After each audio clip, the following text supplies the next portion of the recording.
Hello, I'm Malcolm Cox, and this is another edition of What We Are Reading.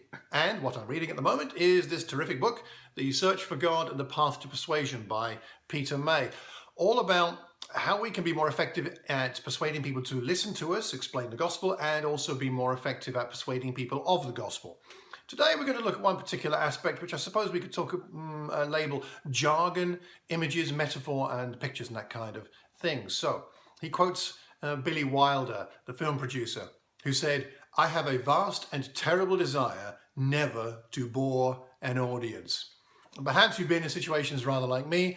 From time to time, I've been talking to people about my faith and I've seen the eyes glaze over. I've lost them. They're no longer listening and I've lost my opportunity. Now, there could be more than one reason why someone's getting bored, but perhaps, as Peter suggests, one reason could be the words that we use. It has well been said that it is not what we say that matters, but what they hear. So what words should we use to explain incarnation, sin, justification, redemption, faith, and repentance? We have to work on these things.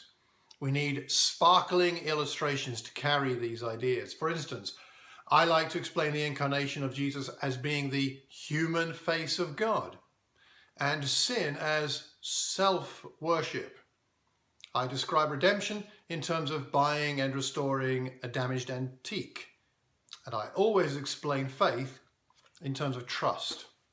So what words do we use? One of the things I try to do is go through my sermons before I preach and de-jargonize them as best I can, in the hope that anybody who's there who is not a Christian and doesn't understand the gospel will not be put off by words they don't connect with or relate to. And when I'm speaking, I've got this track in my mind, asking myself as sentences are formed in my mind before they come out of my mouth, how much jargon, religious jargon, is in this next sentence. And I slip many times, but I try and think of other ways to explain biblical concepts. And so my question is, what helps you? What words do you use instead of religious words? Even biblical words. I know we can use biblical words, but there are sometimes contexts when using a biblical phrase or word may be difficult for someone to understand. They've not had an upbringing where they have had an education about such things or know much about the Bible. So perhaps we can find another word. No metaphor, no picture, no image can fully convey a Bible idea necessarily. There's not one way, one picture that's right for redemption or faith, but perhaps it helps.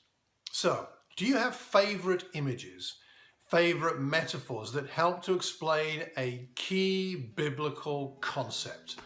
Let me know. Post something wherever you see or hear this recording, or email me, mccx@mac.com. I'd love to share these ideas with a broader audience so that we can all learn how to be better at persuading people to listen to us long enough so that we can explain the gospel. Let me know what you think. Until the next time, I hope you have a wonderful day and God bless.